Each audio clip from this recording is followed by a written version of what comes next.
What's going on, everybody? Welcome to another edition of the Talking to the All Benfica podcast. My name is Alfredo. I'm here tonight with Mr. Steve Santos. What's going on, Steve? Another night, another podcast. Here we go. Yes. And Mr. Cristiano Oliveira. What's going on, bro? Hello, everyone. How you guys doing? Thanks once again for having me back. Nice. If you could actually see the video, you'd see that me and Cristiano Oliveira are actually in the same room, wearing two different generation Benfica jerseys. Ugly gray ones for that point. You know, son, the sad part is that I don't think they won many championships with either shirt. So this is kind of like, this is a throwback, ladies and gentlemen. So if you like throwbacks, we brought them out. It's a throwback day. On tonight's podcast number 127, we'll recap the Estoril game. We'll also get a preview of tomorrow's match against Leverkusen for the Champions League, and we'll finish up by looking at Benfica's upcoming game this weekend against Aroca at Estádio da Luz. Before we get into the podcast, let me just say that tonight was the very last night to vote for your favorite T-shirt design. I think that Another Night, Another Podcast might have won. I haven't checked the results lately. You're joking, right? But I think that it might have won. I think that had something like 23 votes against 21 or something like that. It was really close. But just look out for the link to order. I'm gonna actually close the voting up, and I will be posting up a link to order the T-shirts. As I've said, they're gonna be as cheap as possible, so everybody could afford them. So the shipping cost doesn't cost too much. If we have to send it over to our friend Peggy in Australia, halfway around the world, it's not gonna cost them an arm and a leg. So basically. Nice quality T-shirts. I hope everybody enjoys them, and you support the podcast by purchasing one. As I've said, the profits or the whatever money we make, it's going to be something that's going to be put towards the podcast. So we're pretty happy about that. All right, let's get into this. I'll give you the lineup against Estoril. Artur, Maxi, Luizão, Jardel, Eliseu across the back. Samaris at defensive midfield. Enzo in front of him. Salvio and Gaetan on the wings. Talisca supported Lima up front. Steve, pretty straightforward. Julio Cesar was a late scratch-off, and Artur, when I saw Artur on the game roster, actually when I saw that Julio Cesar had been scratched off, I was like, oh, fuck. Linguaging. Outside from Artur, there was no real surprises in the lineup. That is what I would call our quote-unquote strongest 11, or if not our strongest 11, definitely Jesus' preferred 11. Yeah, for sure. I mean, I think a surprise was a guy that we talked about on the last podcast, and that was the inclusion of Talisca, who most of us thought would have been an injury, a guy that would have missed a game due to injury. So he came in, and obviously you're going to get into it, but this guy was very critical in this game here. But that was a guy that, we had our doubts about whether he was going to play or not. Let's get into him. You sold on him or what? I'm not sold on him, but you know what? He has a lot of potential. We talk about this every week. Kid's got a nice touch, got a lot of potential, and he's young. He's 20 years old. He's only going to get better. And right now, you know what? I'll take his goals. I mean, the guy's not a finished product yet, and he's doing a pretty good job. Now, whether it's against weaker competition or not, it's yet to come. We will see. Let's see what the guy does against, the Leverkusens of the world, now the Champions League. So it's, he plays up against competition, but we shall see in the near future. Yeah, but Steve, that first goal that he played, it kind of echoes a little bit of what we talked about him as far as a guy that is not used to playing with his back against the goal, rather than a guy that likes to get the ball and look forward and do his thing. And that first goal is just a reflection of that. Definitely, it's a guy who's very powerful running with the ball, and he showed that. Not a guy who likes the tighter spaces and the 1-2s and whatnot. He rather have moved to progress with the ball. What's funny though is it seems like games are just becoming a little bit more. Games and topics that we talk about are becoming more and more routine. Are we convinced by Talisca? Yeah, yay, nay, maybe a little bit, maybe not. But every game is more or less the same. Gaetan creates, Talisca scores, and Jardel screws up. It's like every game, it's the same story. No matter what happens, it's the same story. Yeah, I guess you can always count on those three. That's the one consistent thing that's been, for Benfica, the consistency. But the thing that I wanted to talk about is we up 2-0 at 8 at the 8-minute mark, and then right at the 30-minute mark, Cristiano, it looks like kind of lowered lines. Our rhythm was a little bit low, and kind of very like it's a huge contrast from last season where we used to just control games and defensively we used to smother teams and not let them go. But I mean, we see this going on, and into the half, Estoril scores the goal, and you're thinking this team has to wake up. Yeah, but you know what? I mentioned this on Saturday. We were watching the game together, and I mentioned it then, and I'll say it again. We played for a coach back in the early 90s that would constantly say the 2-goal lead was the worst lead you could have. I mean, the team seemed to have relaxed. Jorge Jesus took his, not Jorge Jesus, but the players. I just say Benfica as a collective whole. They took the foot off the pedal, and they missed a lot of chances. They had a chance to, a couple of chances to put the game away. Estoril kept at it. More credit to them. They did what they had to do, and Benfica just seemed to fall asleep. But thankfully, they were able to pick it all up and put it together in the second half. But this is a team that's not hitting at all cylinders right now. We're talking about players like Jardel keeps screwing up. Gaitan is the guy that's creating. Talisca's putting away. That's pretty damn good. I'll tell you, for a team that two, Talisca and Gaitan are the only guys that seem to be hitting on all cylinders right now. We're still first place. I'll take it. It could be a lot worse. If I told you back in August that this team, most of the guys still not have their feet under them, that they still be in first place, you'd obviously look at me and think I was crazy. Yeah. So, I mean, there's still some positives to take here. Yes, I don't like the way they played. I don't like the way that they fell asleep in that game. But there's still a lot of positives to take away here from this club. Yeah, I think that's a great point. And the fact that this is probably our best start in years. In years. I mean, I haven't gone and looked back, but I've read something on a blog that this is obviously the best start that we've had in years. Of course, we've always had that first game stumble, and that remained constant for the last 10 years. But this start is absolutely amazing. And for a team that was kind of decimated of all the starters, and we kind of looked at it and with some doubts. I mean, so far they've come through, and you got to be happy about it. But I can imagine what JJ said at halftime to these guys that they come out. They must have had a very stern talking to. There was probably 5 blow dryers going on at the same time in that locker room at halftime. But still, at the 53rd minute, we gave up the tying goal, and then we had to chase after it. Derlei came in for Talisca, and then we had John come in for Samaris. But Steve, it's the second game in a row that JJ takes out Samaris, which usually a position that remains pretty. I mean, I think we might have spoken about this in last week, which is a position that is kind of like a pillar of the team for him. But he's finding it much easier to drop Enzo into the midfield, to give him Enzo more room, than to have Samaris. Yeah, it's generally a position that you don't touch too much, the defensive midfield position.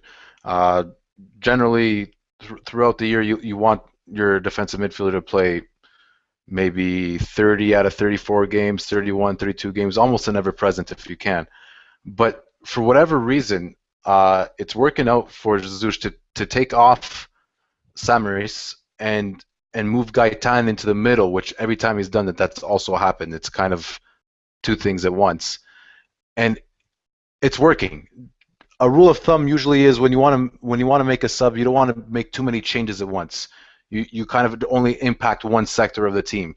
But the Samaris substitution, 2 weeks in a row now, he's touched a few different sectors in the team, and it's worked out.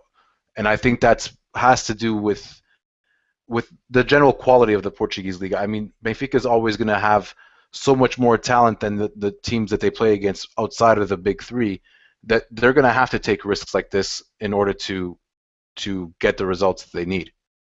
Yeah.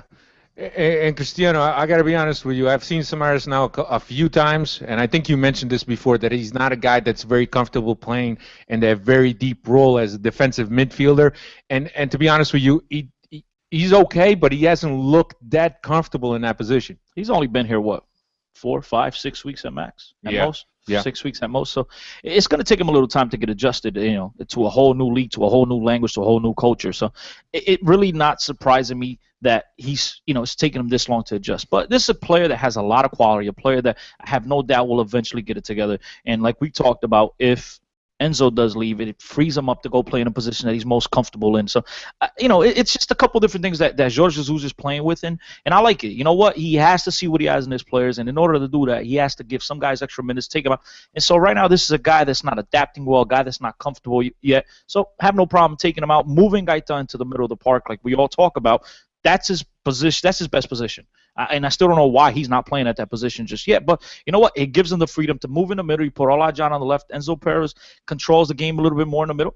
It is what it is. I like what he's doing with this team so far. It could be a lot worse. Yeah, he's definitely playing to the team's strengths. And if it means take out some others, drop Enzo, give him a little bit more room to build and to go forward with the ball, freeing up more room also in between lines, in between that defensive midfield sector and the defensive line of the other team, then so be it. And then that's the way I'm reading it. And then Derlei came in, and our third goal really was a play of insistence from Derlei, when probably a lot of guys probably wouldn't have chased that ball because the ball got away from him. It was a pass that was too long, and he chased the ball down, and he was lucky enough that he got in the keeper's face, and the keeper didn't clear it, went off of his foot, and he ended up serving Lima right at the goal mouth, that all he had to do was a tap in. So, I mean, a great result, really, when we really thought that this was going to turn ugly. And the fact that Sporting tied Porto, and both of them lost 2 points, that was great also to get that win and to get those extra 2 points on both of them. So we're now 4 points ahead of Porto, who's in second place. I believe that Guimarães also either tied or lost. I'm not really sure, but I mean, we're clear. And at this, I don't remember. I mean, for as long as I've been following Benfica, I don't remember being this high up on the classification or with this much of a lead time this early in the season. Steve, you think that's something that could hurt our chances? To an extent, yes. Jesus keeps on saying it's not how the season starts, it's how it finishes. And I remember us blowing, I think it was 2 5-point leads versus Porto in the past little while. So I'm really not super confident that just because we're 4 points ahead that the championships are in the bag, or that we're that much better than Porto and Sporting. I just think that's the way it's worked out with the fixture list so far. Hey, like I like to tell people all the time, because we talk about this in other sports and everything, because people want to weigh how serious your schedule is, how tough your schedule is. Listen, you play who's on your schedule. That's all I got to say. Porto slipped up 3 draws in a row. Sporting's done their own thing. They look a lot better than last year, but they both could have won that game on Friday. Benfica had the obligation of going out on Saturday and winning this game. I think that brought some pressure onto them. And you know what? They did what they had to do. I know it was ugly. It wasn't as pretty as most of us Benfiquistas would have liked. They did, start off the game on fire. 3 minutes in, Talisca scores, and 2-0. We thought this was going to be a nice and easy victory, but Estoril a pretty decent team in Portugal, a team that comes out and plays and surprises all. They did not give up. Yeah. And you know what? They did not give up. And we still found a way to pull away and take the 3 points from Estoril. So, yeah. All in all, it was a pretty decent result. Yeah. Pretty decent weekend. And it's not easy to play at Coimbra da Mota, to be honest with you. It seems like a very small pitch, very constrained pitch. And for Benfica, for a team like Benfica who likes to use the width and the spaces on playing on a pitch like that, it was definitely going to be a difficult game. And I think we might have said that in our podcast up to the game. So, nonetheless, 3 points, that's what's most important. Now we get back to the luge. But before we get back to the luge, team just made a trip to Germany to play Bayern Leverkusen, which comes up this Wednesday. That's match day number 2 of the Champions League. I'll run you down of what Leverkusen has done so far domestically. They're in 3rd place behind Bayern Munich and Borussia Mönchengladbach. Mönchengladbach. You gotta put a little phlegm in your... 11 let's piss off our German friends. Yeah, that's who we want to piss off. 11 points, 3 wins, 2 ties, 1 loss. They're actually unbeaten at home, 2 wins, 1 tie.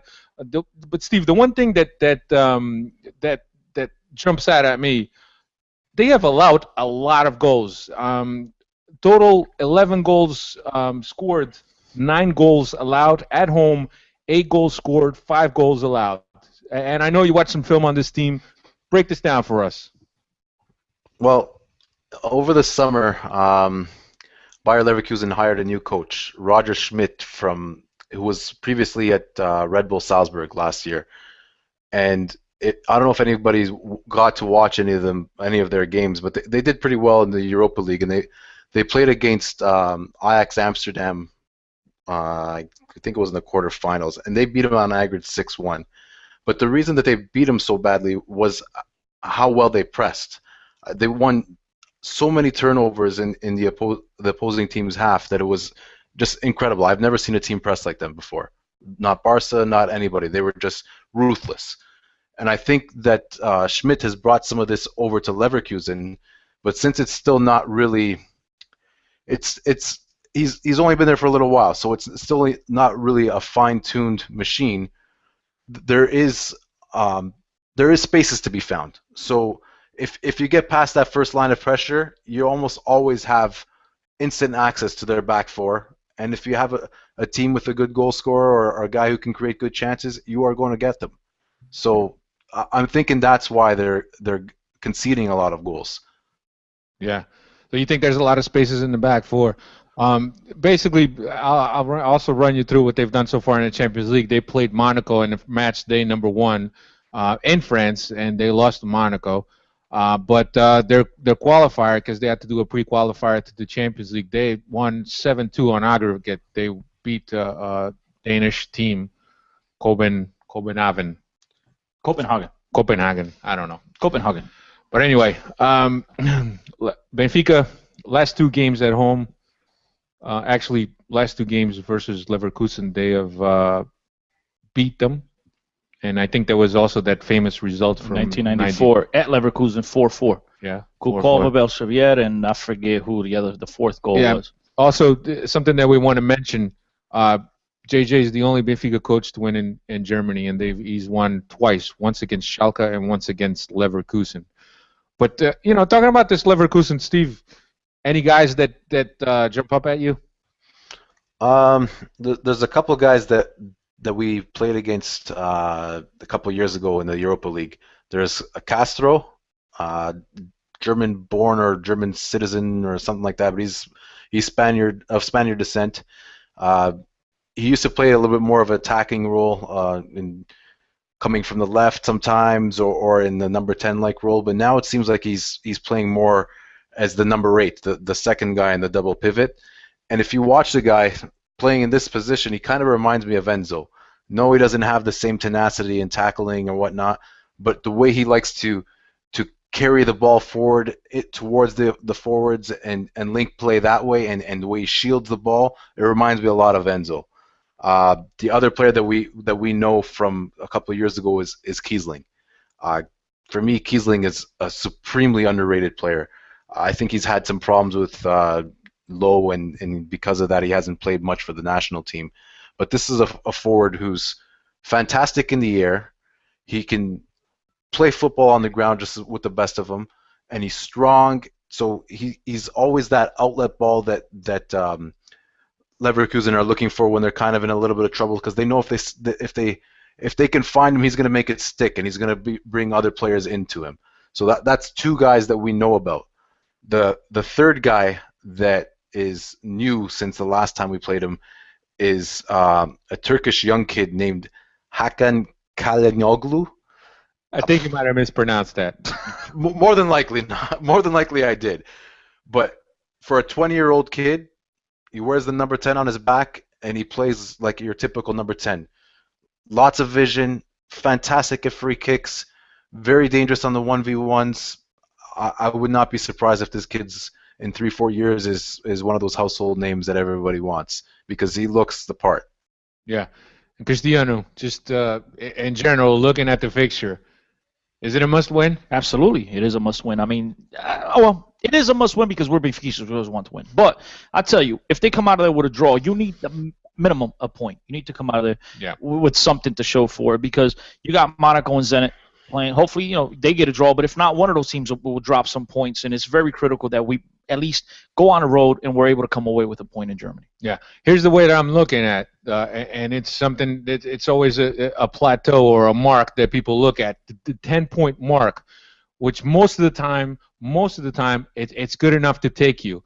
So with the 10 points that you need, that means that the 2 remaining games that you have at home against Monaco and Leverkusen, that means that you have to take total points. That'll be 6 right there. Then you got to get at least a win away to get the other 3, which is the 9, and then 1 tie away, which is going to be difficult because if we don't get the win at Leverkusen, all right, that means that we got to go win at Zenit and we got to win at Monaco. I mean, listen, this is a group that, like we talked about plenty of times, that either the 4 teams could come out of this group. I don't think anybody would be surprised if anyone were to come out. And the same thing, I don't think any of us will be surprised as to who's going to go home and as to who's going to go to the Europa League. So these are all games that are very winnable games for all 4 teams in this group. So I think it's crucial that you go on the road and you come away at least with a single point. Minimum with a single point, because at least you're showing something for your, because it's going to be very tough to come away with points at home against other teams of such caliber as these teams in this group. Yeah, to me, a win right now against Leverkusen, which, I mean, even though the group is as balanced as it is, I think that a win against Leverkusen would be perhaps the one thing that we want to get out of the way. Then we won't have to worry about winning in Russia or winning at Monaco. That's my thing. So we should really take advantage now of Leverkusen, which I don't think they're much inferior to us, but it's a team that we could beat.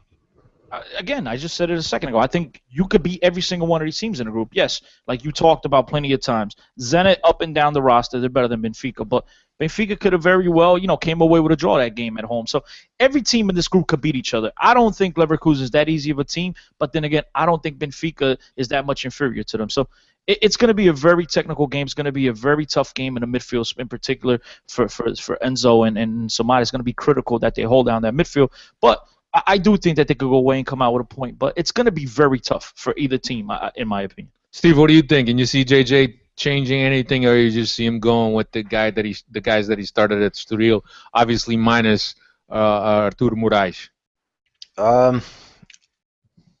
He mentions in his press conference that somebody may have to sit out and play the more important game on Sunday versus Aroca because they're a little under the weather or feeling a knock.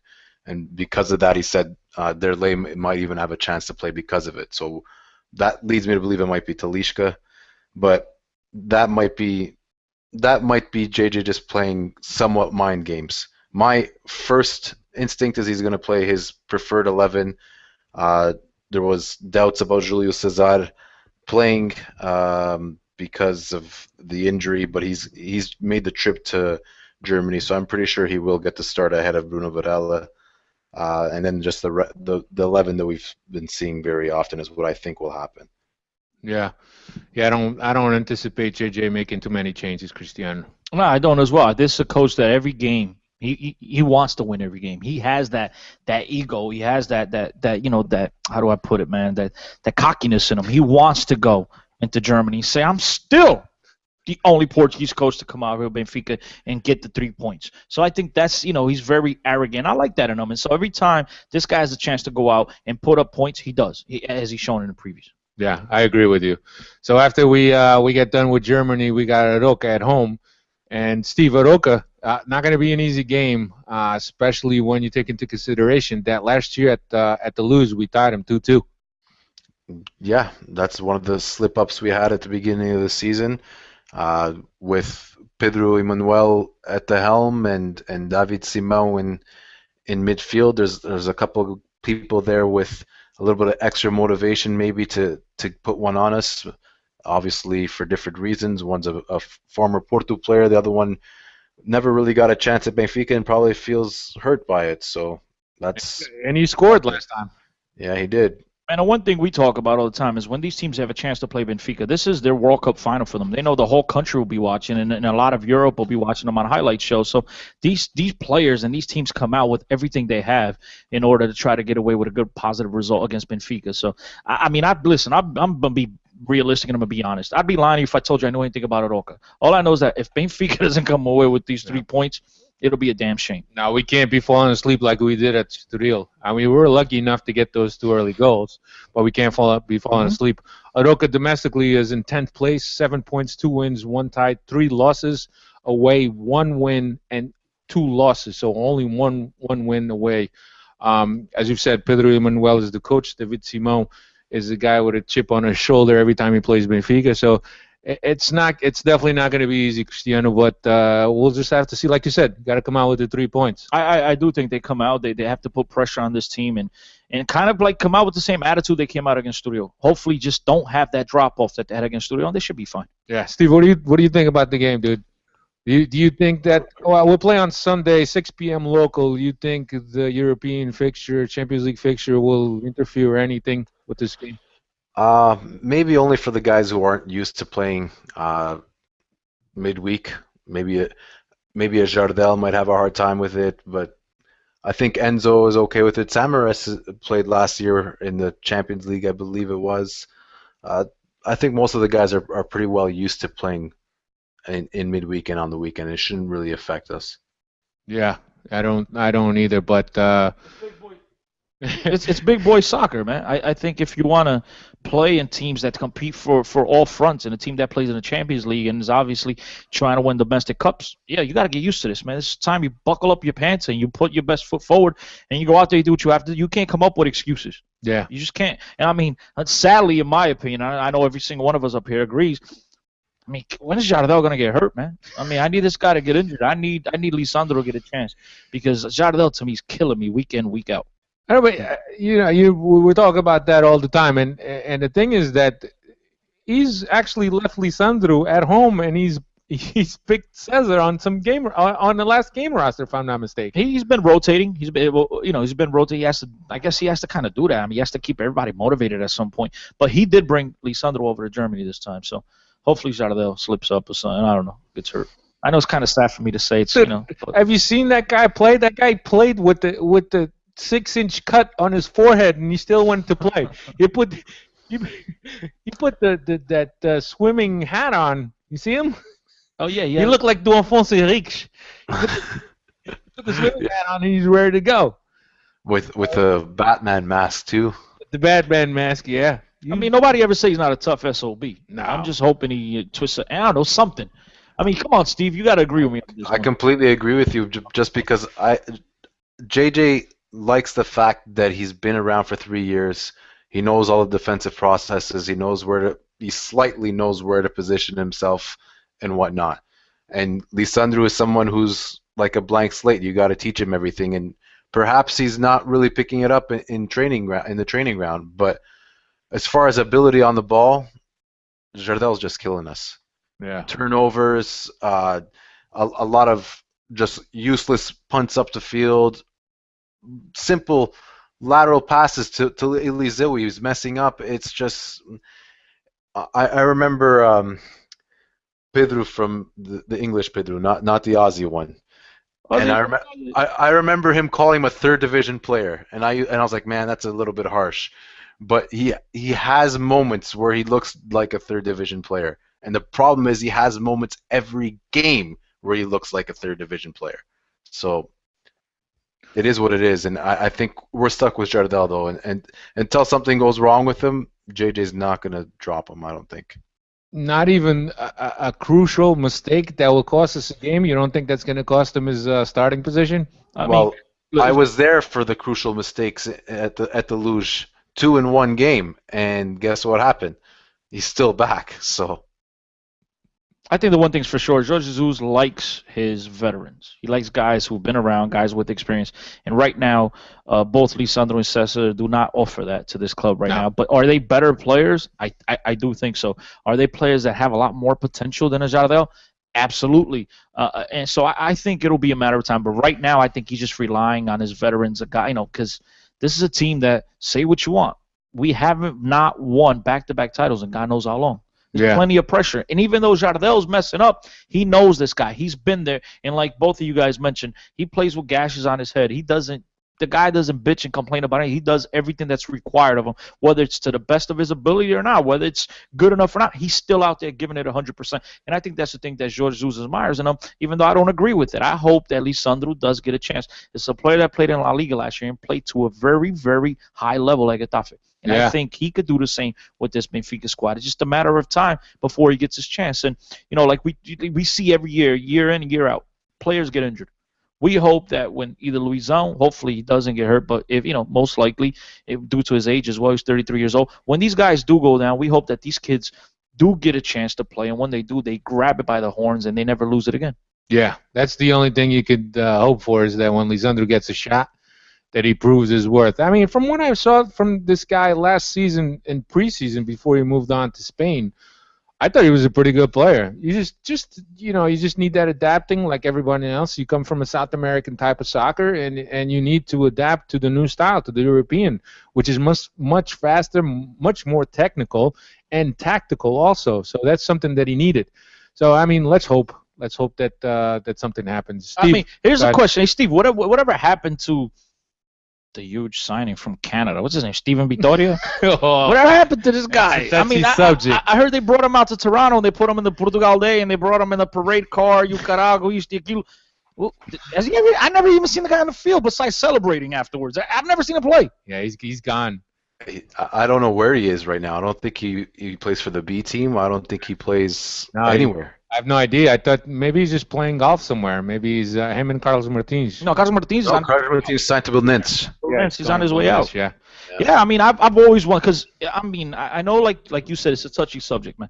But I never in my wildest dreams understood why in hell was this kid or guy, whatever, this grown man at Benfica. Why would he even be given the opportunity to play at Benfica? I never thought he was quality at all. And I see this guy, he's one of the Benfica signings. I'm like, please tell me you're joking. I didn't think he was that bad. Come on, dude. You're talking about Jardel. He's worse. No, you don't like Jardel. He's worse than Jardel. I don't think he was worse than Jardel at Olhanense. I think he was better than Jardel was at Olhanense when we picked him up. At least he could score free kicks. He could come out with the ball playing. Yeah, against Jardel. I don't think Jardel has those types of skills.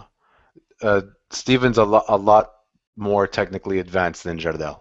And that's on a golf course, right? It must be on a golf course, because not on any field right now, because none of us up here even know where the hell the guy's at. No, but with the ball, there's a night and day difference. The only thing is Jardel's a lot faster and probably a better defender. Well, so then I guess he's a better player, because we need him to defend. Fair point. All right. You know what I'm saying, Steve? I'm sorry. I mean, I just never understood why this guy was afforded the opportunity to play at Benfica. I never got it. And the fact that the guy barely even got minutes, I don't think they signed. They signed him on a free? They kind of paid for this guy. Yeah, I think they did. Like, man, it was a free. He probably paid his way on. Yeah, I thought by now they would have loaned him out to somebody. But from what I read, they wanted him to go to Europe, if I'm not mistaken. Rather, they wanted him to go away from Portugal. So, I don't know. I think that's all I have. Steve, you got anything else, dude? Not that I can think of. Yeah, that's all I have. Cristiano, bro. Wait, I'm looking this guy up. Hold on. I'm not giving up on this just yet. Steven Vittoria. I'll tell you one thing. No matter where he is, the guy's got a smile on his face, because I think it's permanently attached to his face. No, he just has too many teeth. He can't close his mouth, dude. The sad part is he's 27 years old. He's good, man. He's at his prime. He played seven. Look, how good is it since he played 7 games in Benfica? Been 1 game at Benfica. I mean, it must have been like, I don't know what game. No, that was versus Porto, and he got torn to shreds. Yeah, you could always try out for the volleyball team. He's pretty tall, and he could block a lot of spikes with those teeth of his. All right, take it. Oh. Yo, I mean, listen. We're trying to get our asses out to Canada, and Toronto in particular. I know. You Canadianos know. I know there's probably. I just think he sucks. I didn't say nothing about his teeth. That's it. He's probably got some family that's listening to this right now. We apologize. We love the guy. We love the guy. We wish he was getting some more opportunities. That's what I think. I know his dad is a Benfiquista, and he said it was a dream of his dad that he signed for Benfica. So it's just too bad that he hasn't been able to play. Now that's a guy that should never sign the Benfica. A guy that should never been afforded the opportunity. But there's a guy that left Benfica that's doing really well. A guy that's actually been included in the Portuguese national team preliminary 40. Okay, and that's a guy named José Fonte. Yeah. A guy at Benfica? I believe so. His brother plays for the B team. But he was at Benfica. You have to look him up. I think he was at Benfica, dude. Yeah. Yeah, he was. But anyway, while you look this up, let's wrap this up. Steve, Twitter, bro. Yo, at Steve Santos 6. He was at Benfica for 2 years. Never got to play. 2006 to 2008. And the Iniciados? Juniors? He's 30 years old, dude. He's older than Victoria, so. All right, so he had to be there. Yeah, he had to be there. You're right. I don't know what happened to that kid. But I mean, he's captain of Southampton right now. He's doing pretty good, dude. He's a really good player. I mean, listen, Southampton. Listen to Benfica podcast. We'll get into Southampton some other time. Listen, SOB, forza. And for all you guys, I'm really disappointed in you. I mean, I'm about to get emotional here. You know, I asked for one favor. One favor. Love the guys. We have to get Benfica. We're talking about Benfica podcast. This is not the sporting podcast. Well, you do realize that a lot of people that listen to the podcast don't even have Twitter accounts. That's your problem. Start one up. All right? Start up. We need more followers with the Benfica podcast. It's sad. It's criminally sad. There's some BS Porto account I see, and every time I see, I put an X. I click X. I don't even want to see that on my page. They got more followers than me. Come on, Benfiquistas. Step it up. Step it up. In the 1,000th, you're going to get a shirt. Speak of the truth with my signature on it. My signature don't even worth nothing, but you know what I mean. Cristiano, your Twitter, bro. 10CO10. There you go. And at Benfica Podcast is the one you could get up to 1,000.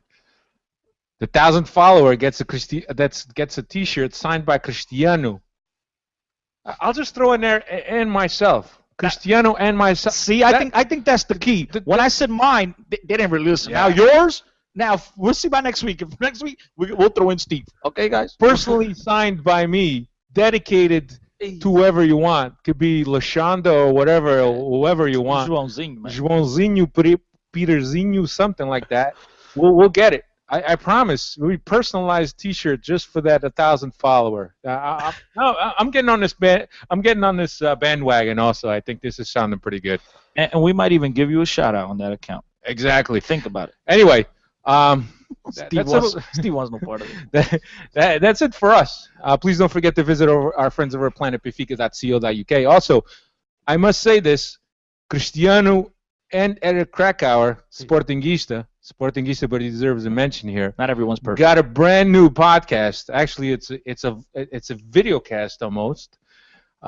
You should check them out. They recorded yesterday. They talk international football, some MLS, also don't mention that. Some BPL. Also, they spoke about some Portuguese football. So check them out. I think that if you look up.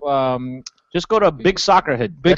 Google, whatever, Big Soccerhead. Not Big Soccerhead Podcast. Yeah. So big shout out to him. So I think that's pretty much it, dude. And actually, we've actually, today is a special thing. Me and Cristiano are sitting next to each other. We're actually using professional audio equipment. Out of Atlantic City, coming to you live. One of the casinos that's going out of business. We figured they'd throw us in, to try to get some more promotion. But listen, we really appreciate you guys tuning in. Yeah, it is an absolute blast being able to join you guys. And if you guys have any questions, any comments, feel free to hit us up. Benfica Podcast. And come on, man, tweet this out, man. Yeah. Let's get some more attention, man. This is Benfica we're talking about. That's about it. Thank you very much. And I'll talk to you again next week. Next week we will review the Leverkusen game and also the Aroca game, and as well as look forward to next week's game. And that's about it. Thank you very much, Steve. Always a pleasure, bro. Steve, what's your Twitter account, bro? We're all talking about Twitter. You already said it. Who? At Steve Santos, while you weren't listening. Steve Santos 6. Don't forget the 6. While you were looking up Fonte. Oh, that's what it is. Okay. All right. That's pretty much it. Thanks, everybody. I'll speak to you next week. Arrivederci. See ya. Ciao.